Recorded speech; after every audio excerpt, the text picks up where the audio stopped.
পশ্চিম বাংলার পরিবর্তনের কাণ্ডারি,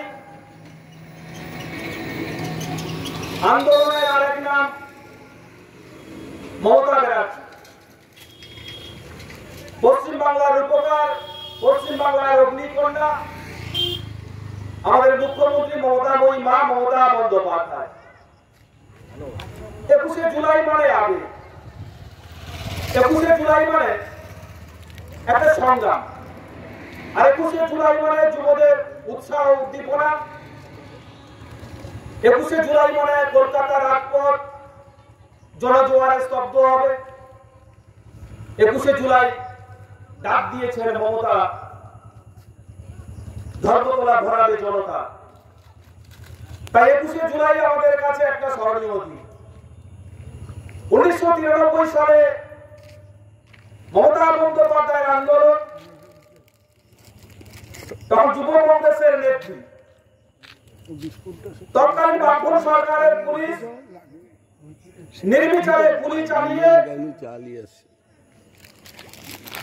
তরতাজা 13 জন যুবকের প্রাণ লুটিয়ে পড়েছে। মমতা বন্দ্যোপাধ্যায় বুঝতে পেরেছিলেন যে পশ্চিম বাংলায় যে জগদ্দল পাথর সিপিএম ক্ষমতায় রয়েছে, এই সিপিএম ক্ষমতায় থাকার একটা কৌশল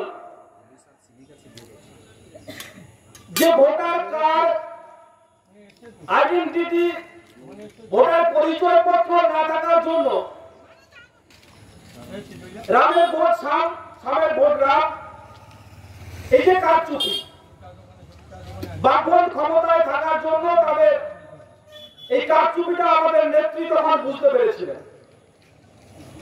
তাই মহাকরণ অভিযানে ডাক দিয়েছিলেন যে নো আইডেন্টি নো ভোট। এরকম একটা আন্দোলনে গিয়ে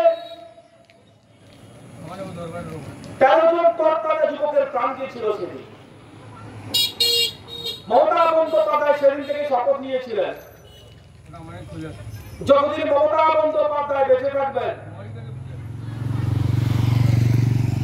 21শে জুলাই ধর্মতলা রাজপথে সেই শহীদের প্রতি শ্রদ্ধা জ্ঞাপন করবেন।